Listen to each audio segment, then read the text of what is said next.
Olá, meus queridos, sejam todos muito bem-vindos ao canal 108 Eu Sou, e eu sou profundamente grata à companhia de cada um de vocês. E hoje daremos continuidade à leitura do livro Dinheiro Atrai Dinheiro.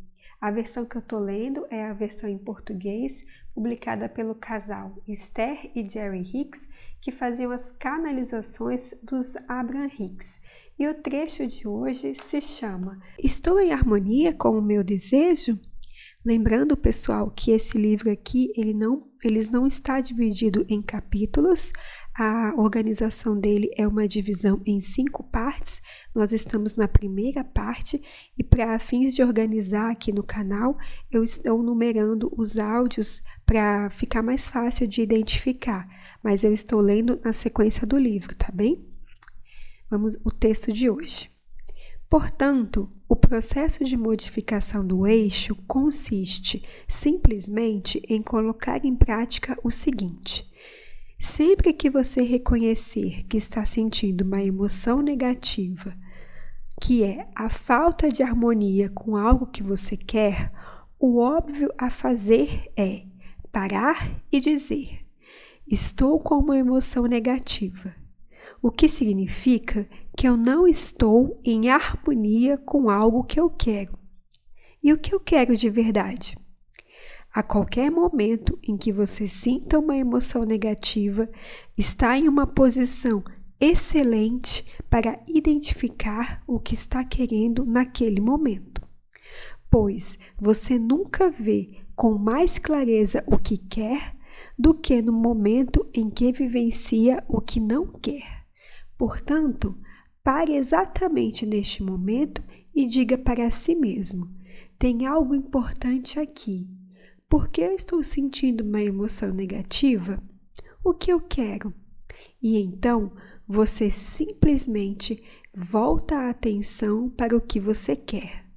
No instante em que você voltar a atenção para o que você realmente quer, a atração negativa para. E no instante em que a atração negativa para, a atração positiva tem início. E neste exato momento, o seu sentimento vai se modificar de um sentimento de não estou me sentindo bem para um sentimento de estou ótimo. Este é o processo de modificação do eixo. Uma pequena pausa aqui.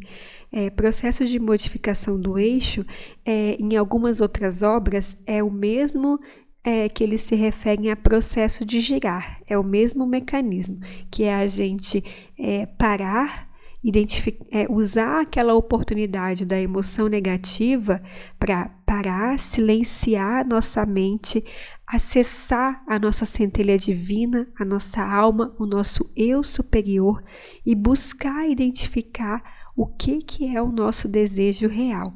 E a partir do momento que a gente consegue identificar com clareza o nosso desejo real, a gente consegue fazer esse processo de girar e acontece esse mecanismo que eles explicam aqui. No instante em que a atração negativa para, a atração positiva tem início. Dando continuidade ao texto. Talvez a mais forte resistência que as pessoas têm quanto a começar a contar uma versão diferente da sua própria vida é a crença de que devem sempre expressar a verdade sobre onde estão e a crença de que devem sempre se referir às coisas como elas realmente são. Desse modo, perpetuam a história que estão contando. Você pode decidir que, na verdade, é interesse seu contar uma história diferente, uma história que combine com a vida que você quer levar agora. Ao reconhecer o que não quer e se perguntar o que eu quero de verdade, você começa uma mudança gradual na versão da sua nova história e entra em um novo ponto de atração, um ponto de atração melhorado. É sempre bom lembrar que você obtém a essência do que pensa, quer queira, quer não, porque a lei da atração é infalivelmente consistente.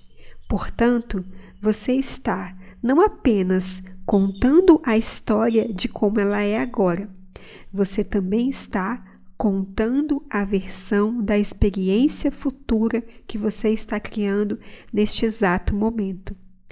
Gente, eu vou repetir esse trechinho porque essa é a chave da leitura de hoje. Eu achei super importante isso.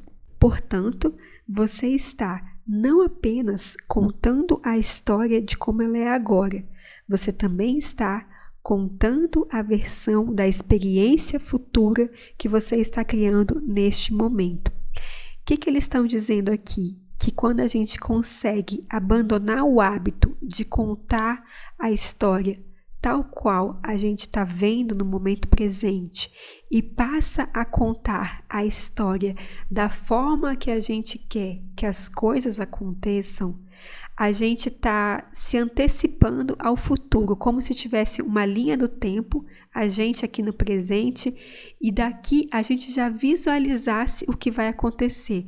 Eles estão dizendo para a gente que quando a gente conta a história como a gente quer que aconteça, a gente não está faltando com a verdade, a gente está apenas contando uma notícia que ainda vai chegar, a gente está se antecipando a uma história. Eu acho que trazer esse entendimento para o nosso coração alivia muito o mal-estar que algumas pessoas possam ter devido à crença, como eles colocam aqui, de que devem expressar a verdade, de que devem realmente contar as coisas como elas estão.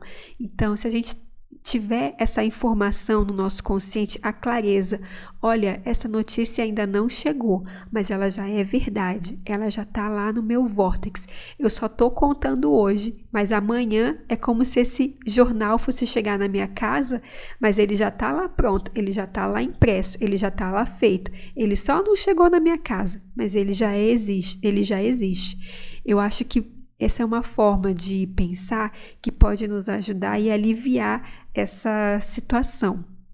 Por isso que é tão importante a gente trabalhar as nossas crenças, a gente buscar identificar as crenças que já não servem mais, que já não contribuem para o bem maior e ter ferramentas para ajustar o nosso sistema de crenças, para fazer melhorias, para abandonar as crenças que já não nos servem mais, porque nós vivemos em sociedade, nós vivemos em família, em grupos, e é muito comum que a gente seja cobrado nesse sentido de falar a verdade, de contar as coisas como elas estão.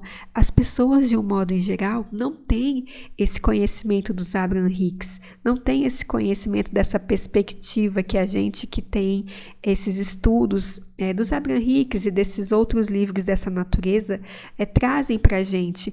Então, às vezes, pode dar uma sensação bastante desconfortável, como se a pessoa estivesse errada, como se a pessoa fosse mentirosa. E, na verdade, não é nada disso. É apenas que nós estamos alinhados com outro conhecimento e buscando cada vez mais trazer esse conhecimento para o nosso dia a dia.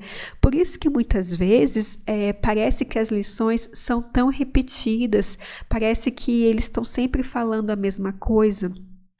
Eu penso que é por causa disso, porque nós estamos inseridos nesses grupos e na sociedade, assim, e no inconsciente coletivo, e por mais que a orientação deles seja clara e seja simples, muitas vezes é um grande desafio a gente aplicar aquilo no nosso dia a dia, no sentido, assim, de manter o pensamento firme.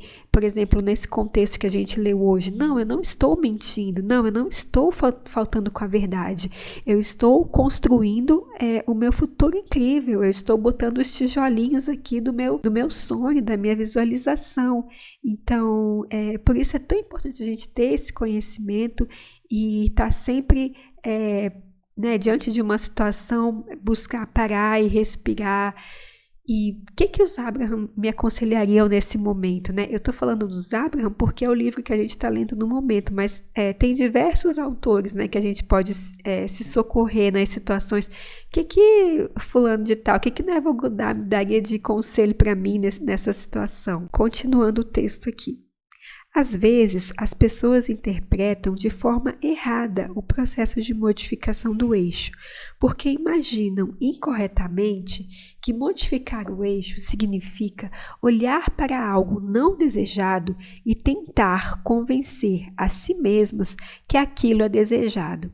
Elas acham que estamos pedindo que elas olhem para algo que claramente percebem como errado e afirmem como certo, ou que isso seja apenas uma forma de enganá-las, levando-as a aceitar algo indesejado.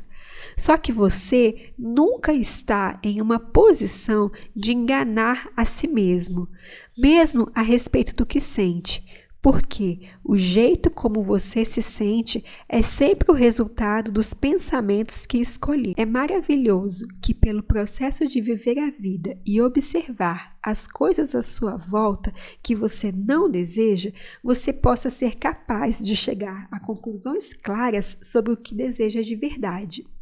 E quando você se importa em como você se sente, pode com facilidade aplicar o processo de modificação do eixo e modificar mais da atenção para os aspectos desejados e menos para os aspectos indesejados.